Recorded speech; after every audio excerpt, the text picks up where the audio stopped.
नमस्कार मित्रांनो, मी राजेश बिडवे.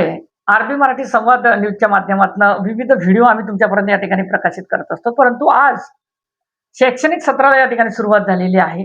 लगबग आहे कुठेतरी आपल्या विद्यार्थ्यांना, पाल्यांना या ठिकाणी घडवण्याची. आणि त्याच आधारावर एक व्हिडिओ आम्ही या ठिकाणी तयार करत आहोत.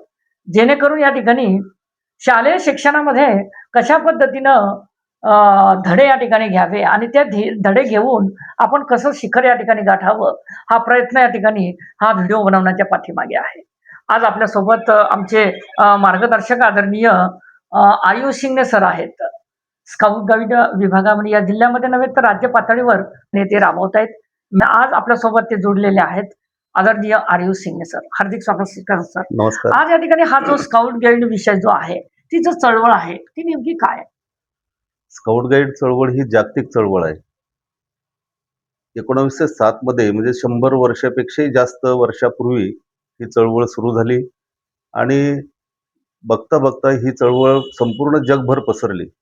जवळपास जगामध्ये 190 देशांमध्ये ही चळवळ राबवल्या जाते. त्याच्यामागे उद्देश हाच आहे की खऱ्या अर्थानं जगाला एक आदर्श नागरिकत्व मिळालं पाहिजे. कारण या चळवळीच्या माध्यमातून विद्यार्थ्यांना खऱ्या परिपूर्ण करण्यासाठी आणि विद्यार्थ्यांना जीवन शिक्षण देणं हे या चळवळीचं महत्त्वाचं काम आहे. त्या माध्यमातून ही चळवळ संपूर्ण जगात काम करते. आपल्या देशामध्ये सुद्धा संपूर्ण राज्यांमध्ये नव्हे संपूर्ण मधील शाळांमध्ये सुद्धा ही चळवळ राबवल्या जाते आणि या चळवळीच्या माध्यमातून एक आदर्श नागरिकत्व निर्माण करण्याचं काम या चळवळीच्या माध्यमातून सर, केलं हा जातं. जो स्काउट गाईड विषय जो आहे, ही नेमकं शिक्षणाची गरज काय? कारण की कशा पद्धतीने या ठिकाणी विद्यार्थी त्याच्यापर्यंत या ठिकाणी शिखरापर्यंत जाऊ शकेल? फार चांगला प्रश्न विचारला तुम्ही. आज आपण पाहतो की समाजामध्ये अतिशय भयानक असं आणि भयानक म्हटल्यापेक्षा समाजाला मन हिलावून टाकणारं वातावरण समाजामध्ये आहे. भाऊ भावाच्या सोबत नाही, भाऊ भावांना मारतोय, मित्र मित्राला मारतो, मुलं आई वडिलांना संपवतात. म्हणजे भीषण दृश्य समाजामध्ये आहे. हे शिक्षणाच्या सोबतच त्या विद्यार्थ्यांना नैतिकतेचे धडे देणं फार महत्त्वाचं आहे आणि खऱ्या अर्थानं स्काउट गाईड चळवळीच्या माध्यमातून नैतिकतेचे धडे विद्यार्थ्यांना शिकवल्या जातात. हा जो अभ्यासक्रम आहे, या अभ्यासक्रमाच्या माध्यमातून एक गुणवंत विद्यार्थी तयार करणे, एक आदर्श देशभक्त तयार करणे, स्वावलंबी शिक्षण देणे एवढंच नव्हे तर त्या विद्यार्थ्याला सर्वांगीण शिक्षण देण्याचं काम या चळवळीच्या माध्यमातून होते. म्हणून माझ्या मते तरी ह्या शिक्षणाची अतिशय गरज आहे, समाजाला आहे आणि आपल्या देशाला आहे.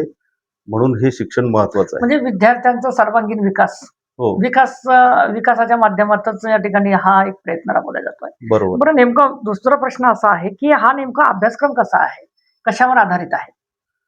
अभ्यासक्रम जो आहे या चळवळीचा फार व्यापक आहे आणि शिक्षण तज्ज्ञांनी एक फार मोठा दृष्टिकोन डोळ्यासमोर ठेवून हा अभ्यासक्रम तयार केलेला आहे. अगदी 0 वर्षापासून तर 18 वर्षापर्यंत हा अभ्यासक्रमाची रचना केलेली आहे. आता तो कसा आहे तर वयाच्या 6 वर्षापर्यंत जे अंगणवाडी बालवाडीमध्ये जे काम करतात विद्यार्थी शिकतात त्यांच्यासाठी बनी टमटोला या नावानं युनिट अच्छा. स्थापन केल्या जातात. 6वी ते 10वी म्हणजे जिल्हा परिषदच्या लेव्हलला जे विद्यार्थी शिकतात त्यांच्यासाठी कब आणि बुलबुल या अशा पद्धतीचे युनिट, मुलांना कब म्हणतात, मुलींना बुलबुल म्हणतात. आणि 10च्या पुढे गेल्यानंतर स्काउट गाईड वयाच्या 18 वर्षापर्यंत मुलांना स्काउट आणि मुलींना गाईड म्हणतात. या अभ्यासक्रमामध्ये त्यांच्या वयोमानानुसार जसं बनी टमटोला आहे त्यांना खेळ, क्रीडा, बडबड गीतं, नृत्य या माध्यमातून शिकवल्या जाते. कब बुलबुल जे आहे त्या मुलांना गोष्टी सांगून निसर्गाच्या सानिध्यात नेण्याचा प्रयत्न केला जातो. त्यांना निसर्गाचा परिचय करून दिला जातो. एक त्यांना शिस्त लावण्याचा प्रयत्न त्या अभ्यासक्रमातून होतो.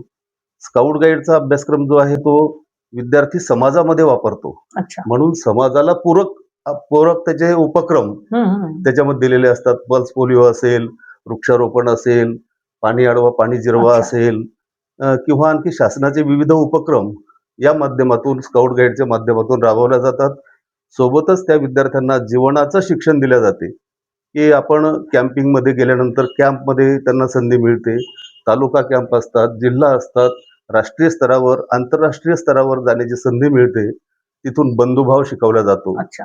जातीभेदापासून दूर कसा राहील या पद्धतीचं त्या ठिकाणी त्यांना शिक्षण दिले जाते. म्हणजे आपण एका समूहाचे घटक आहोत. या पद्धतीनं कॅम्पिंगमध्ये आपण राहिलं पाहिजे, अशा पद्धतीचा अभ्यासक्रम स्काउट गाईडचा आहे. त्याच्याही पुढे सांगतो, की जे ज्युनियर कॉलेजला मुलं आहेत, हो, हो. त्यांच्यासाठी 18 वर्षाच्या पुढचे म्हणजे 18 ते 25 या वयोगटामध्ये रोहर आणि रेंजर या नावाने अभ्यासक्रम आहे. तो अभ्यासक्रम कम्प्लिटली देशासाठी आपण काय केलं पाहिजे यावर आधारित आहे. म्हणून सुरुवातीपासून शेवटपर्यंत तो विद्यार्थी एक आदर्श नागरिक बनला पाहिजे, हा खऱ्या अर्थानं या अभ्यासक्रमाचा मूळ पाया आहे. सर, एक आणखीन एक शेवटचा प्रश्न आहे, की विविध असं आम्हाला बघायला मिळतंय, की विविध मेळावे आपण या ठिकाणी आयोजित करताय, वेगवेगळ्या ठिकाणी, तालुक्याच्या ठिकाणी, जिल्ह्याच्या ठिकाणी. त्याची नेमकी गरज काय? आपल्या जिल्ह्याचे माननीय शिक्षणाधिकारी प्राथमिक आणि माध्यमिक तसंच स्काउट गाईड जिल्हा संस्था बुलढाण्याचे संघटक असतात, स्काउट गाईड संघटक. अच्छा. यांच्या आदेशानं, यांच्या नेतृत्वामध्ये संपूर्ण जिल्ह्यातील मुलांसाठी हे कॅम्पचं आयोजन केले जाते. संगणक शिबिरं असतात, तालुका कॅम्प असतो, जिल्हा मेळावा असतो. त्याच्यामागे उद्देश एकच असतो, की सगळ्या जिल्ह्यातली मुलं कुठंतरी एकत्र आली पाहिजे. त्या एकत्र आल्यानंतर त्या मुलांमधला भेदभाव संपला पाहिजे. त्या विद्यार्थ्यांना एकमेकांबद्दलच्या विचाराची देवाणघेवाण झाली पाहिजे. त्यांच्यामध्ये मैत्रीची भावना निर्माण झाली पाहिजे आणि हे सगळं करताना त्यांना स्वावलंबनाचं शिक्षण दिलं गेलं पाहिजे. सोबतच स्काउट गाईडमध्ये जे स्किल शिकवल्या जातात, त्याच्यामध्ये मग गाठी असतील, बांधण्या असतील, बँडेज आहे, त्याच्यामध्ये फर्स्ट एडचा भाग आहे. या सगळ्या बाबीचं प्रदर्शन करण्यासाठी ती संधी असते. अशा पद्धतीचे मेळावे घेण्यामागे तो महत्वाचा उद्देश असतो आणि आपल्या जिल्ह्यामध्ये 100% तो उद्देश सफल होत असतो. कारण जिल्हा मेळाव्यामध्ये साधारणतः 1000, 1200, 1500 मुलं मुली येत असतात आणि त्या ठिकाणी आपल्या ते कौशल्याचं प्रदर्शन करत असतात. सर, आमची आपली जी मुलाखत आहे ती अनेक या ठिकाणी दर्शक आमचे बघत आहेत, परंतु पालक वर्गांच्या मनामध्ये एक विषय आहे, की आपली ही जी स्काउट गाईडची जी चळवळ आहे, हा जो विषय आहे, त्या चळवळीच्या माध्यमातून विद्यार्थ्यांचा सर्वांगीण विकास तर या ठिकाणी होतोच, परंतु त्याच्याही पलीकडे पालक वर्गांची चिंता अशी असते, की त्याला नोकरी लागणे महत्वाचे आहे. याच्यामध्ये नोकरीच्या वाटा वगैरे काही आहेत का? अगदी चांगला प्रश्न आहे तुमचा. स्काउट गाईडचं शिक्षण हे टप्प्याटप्प्याने मी सांगितलं तुम्हाला. स्काउट गाईडचं तृतीय सोपानपर्यंत असते. प्रथम सोपान, द्वितीय सोपान, तृतीय सोपान. तृतीय सोपान जर तो विद्यार्थी झाला तर त्याला एक प्रमाणपत्र दिलं जाते 10वा वर्ग सोडताना. त्याच्या पुढे राज्य पुरस्कार आणि राष्ट्रपती पुरस्कार अशा पद्धतीचे पुरस्कार ह्या स्काउट गाईडमध्येच आहे. म्हणजे इतर कुठल्याही विषयामध्ये असे पुरस्कार नाहीत, की जे पुरस्कार जर त्या विद्यार्थ्यांनी राज्य पुरस्काराचा अभ्यासक्रम पूर्ण केला तर 100% त्याला राज्यपालांच्या हस्ते प्रमाणपत्र दिले जाते, एक मेडल दिले जाते. त्याच्यापुढे राष्ट्रपती पुरस्काराचा अभ्यासक्रम तो विद्यार्थी जेव्हा पूर्ण करतो त्यावेळेला राष्ट्रपती भवनामध्ये जाण्याची संधी फक्त एकमेव या चळवळीच्या माध्यमातून त्या विद्यार्थ्याला मिळते. आणि हे राज्य पुरस्कार, राष्ट्रपती पुरस्कार प्राप्त जे स्काउट गाईड्स आहेत त्यांना सेंट्रल गव्हर्नमेंटमध्ये 3% रिझर्वेशन नोकऱ्यांमध्ये आहे. रेल्वेमध्ये त्यांचा स्पेशल कोटा असतो. म्हणजे नोकऱ्यामध्ये जे तृतीय सोपान झालेले आहेत, जे राज्य पुरस्कार झालेले आहेत, जे राष्ट्रपती पुरस्कार झालेले आहेत, या विद्यार्थ्यांना स्काउट आणि गाईड कोणी असेल त्यांना रेल्वेमध्ये स्पेशल भरती कोटा असतो. म्हणजे त्यांची स्पेशल भरती होते स्काउट गाईडची आणि त्यांना संधी मिळते. हा एक भाग. आता दुसरा त्याला जोडून मी असं सांगेल, की हा अभ्यासक्रम शाळांमध्ये एक योग्य पद्धतीने राबवणं गरजेचं असतं. कारण टप्प्याटप्प्याने जर गेलं तरच ते अचीव करू शकतात, नाहीतर मग तो होणार नाही. म्हणून माझे जे सर्व शिक्षक बंधू भगिनी आहेत या निमित्तानं त्यांना मी हे सांगेल, की अभ्यासक्रम हा राबवताना थोडासा वेळ देणं गरजेचं आहे. आणि विद्यार्थ्यासाठी वेळ देतो तो खरा शिक्षक माझ्या मते. मग त्याच्यासाठी त्याला टाइम बाउंड नसते, की पिरियड आहे नाही, सुट्टीचा दिवस माझा जायला नको असं नको. जेव्हा केव्हा वेळ मिळेल तेव्हा जर थोडासा वेळ त्यांना 1 तासाचा वेळ आठवड्यातून जर दिला आमच्या बंधू भगिनींनी तर निश्चितपणे स्काउट गाईडचं शिक्षण ते विद्यार्थ्यामध्ये पूर्णपणे रुजवल्या जाईल. बरं, ही जी चळवळ आहे ही महाराष्ट्रापुरते मर्यादित आहे का महाराष्ट्राच्या राज्याच्या बाहेर सुद्धा आहे? नेमकी नाही, पूर्ण जगामध्ये महाराष्ट्रामध्ये आहे, तशीच प्रत्येक राज्यामध्ये भारतात. आणि त्याचं राष्ट्रीय जे हेडक्वार्टर आहे आपलं ते दिल्लीला आहे, महाराष्ट्राचं मुंबईला आहे आणि जागतिक चळवळ आहे. मी हो, सांगितलं हो, हो. सुरुवातीला की जागतिक. 190 देशांमध्ये आहे. अच्छा. त्याचा जिनेवाला आहे. हां. स्वित्झर्लंडमध्ये जिनेवाला. तिथून पूर्ण जगाचं कंट्रोलिंग केलं जाते. अच्छा. आणि म्हणून याच्यामध्ये तालुक्यापासून म्हणजे शाळा स्तरापासून शालेय कॅम्प, तालुका कॅम्प, जिल्हा कॅम्प, राज्य पातळीवरचे, राष्ट्रीय पातळीवरचे आणि इंटरनॅशनल कॅम्प हां. आयोजित केल्या जातात. त्याच्यामध्ये सुद्धा आपल्या विद्यार्थ्यांना जाण्यासाठी संधी मिळू शकते. एक मोठं व्यापक असं क्षेत्र त्या विद्यार्थ्यांना या चळवळीच्या सर माध्यमातून या मिळतं. ठिकाणी आपण बघतोय की ज्या सरकारी ज्या शाळा आहेत त्या शाळेमध्ये ही तुमची चळवळ या ठिकाणी राबवली जाते. परंतु संस्थेमध्ये या ठिकाणी राबवण्यासाठी आपण काय प्रयत्न करणार? तसं शासनाच्या स्तरावरून परिपत्रक काढलं जाते दरवर्षी. अच्छा. ते परिपत्रक सगळ्या शाळांना पोहोचवलं जाते. मग त्या शाळा खाजगी असो, जिल्हा त्या परिषदेच्या असो संस्था किंवा असो. कोणत्याही असो, हं. त्या सगळ्या शाळांना आवाहन केलं जाते की तुमच्या शाळेमध्ये युनिट स्थापन करा. आता जुलै महिन्यामध्ये आम्ही तालुका कॅम्प घेतो आहोत. हो. प्रत्येक तालुक्याच्या त्या ठिकाणी त्या शिक्षकांना इन्व्हाईट केलं जाते. तिथे त्यांना फॉर्म दिले जातात. कारण नोंदणी महत्त्वाची असते. नोंदणी. नोंदणी जर झाली नाही तर तो स्काउट गाईडमध्ये नाहीच आहे. नाही. आणि स्काउट गाईड ही चळवळ जी आहे, ही सगळ्या शाळांमधून राबवल्या गेली पाहिजे असा शासनाचा प्रयत्न आहे. विशेष त्या चळवळीचे काही उद्देश सांगतो तुम्हाला, की जगामध्ये एकमेव ही चळवळ अशी आहे, की जी गणवेशधारी आहे. म्हणजे त्याला बनीपासून तर रोव्हर रेंजरपर्यंत एक गणवेश आहे. अच्छा. आणि संपूर्ण जगाचं आहे. त्याला कॅप आहे, स्कार्फ आहे, बेल्ट आहे, वाह! शर्ट आहे, पॅन्ट आहे. म्हणजे हे जे पार्ट्स ऑफ युनिफॉर्म जे आहेत, हे सगळ्या जगामध्ये सारखेच आहे. कलर वेगळे असू शकतील. हं, हं, हं. जसा आपला कलर हां, नेव्ही ब्लू वेगळा-वेगळा आहे, असेल. हो, हो. पाकिस्तानचा वेगळा असेल, श्रीलंकाचा वेगळा असेल, इतर देशाचे वेगळे असतील. पण पार्ट ऑफ युनिफॉर्म म्हणतो आपण. अच्छा. हां. कॅप, बेल्ट, हो, हो, स्कार्फ हो. हे सेम आहेत पूर्ण शिस्तबद्ध जगभर. एकदम. म्हणून ही शिस्तबद्ध चळवळ आहे, गणवेशधारी आहे. दुसरी गोष्ट या चळवळीला सिलॅबस आहे. अच्छा. असं भोलाण नाही. नाही. त्याला प्रत्येक टप्प्यावरती पुस्तकं आहेत आणि ते पुस्तकाचा अभ्यास करणं त्याच्यामध्ये अपेक्षित असते. तिसरी महत्त्वाची गोष्ट आहे, की याच्यामध्ये 4 पिल्लरवर ही चळवळ आधारित आहे. एक आहे तुमचं अ, म शील संवर्धन. याच्यामध्ये विद्यार्थ्यांचं शील संवर्धन कसं होईल हा प्रयत्न केला जातो. दुसरं आहे बल. म्हणजे त्याच्यामध्ये व्यायामाचे प्रकार सांगितलेले आहेत.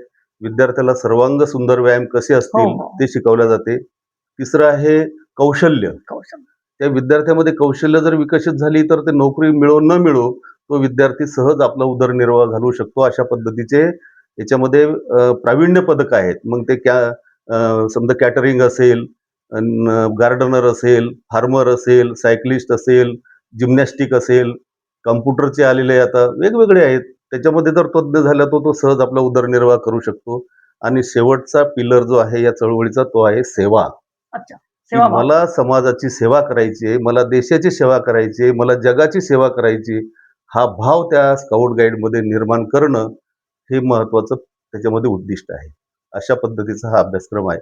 पालकांना तुमच्या माध्यमातून मी विनंती करेल, की सर्व पालकांनी आपल्या पाल्यांना या चळवळीमध्ये जोडावं, की जेणेकरून त्या विद्यार्थ्यांमध्ये एक नैतिकतेचं शिक्षण मिळेल, तो स्वावलंबी बनेल, त्याच्यामध्ये शिस्त येईल, त्याच्यामध्ये देशभक्ती येईल आणि मोठ्या प्रती सन्मान कसा केला पाहिजे, या दृष्टीनं त्या विद्यार्थ्यामध्ये ते गुण प्राप्त होतील.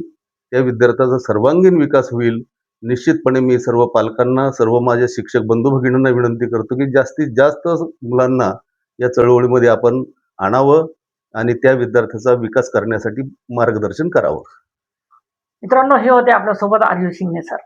कारण गाढ अभ्यासक आहे. स्काउट गाईड चळवळ नेमकी जी काय आहे, जी मनामध्ये पालक वर्गांच्या मनामध्ये जी भीती होती किंवा याच्यामध्ये टाकल्यानंतर नेमका विद्यार्थी कसा घडतोय आणि कसा तो शिखरापर्यंत या ठिकाणी जातोय, त्याची इत्थंभूत माहिती आपण रीतसर सरांकडनं या ठिकाणी घेतलेली आहे. आणि खरोखर मुलांच्या सर्वांगीण विकासाकडे लक्ष देणं आज गरजेचं आहे. कारण की आज आधुनिक तंत्रज्ञानाचं युग आहे.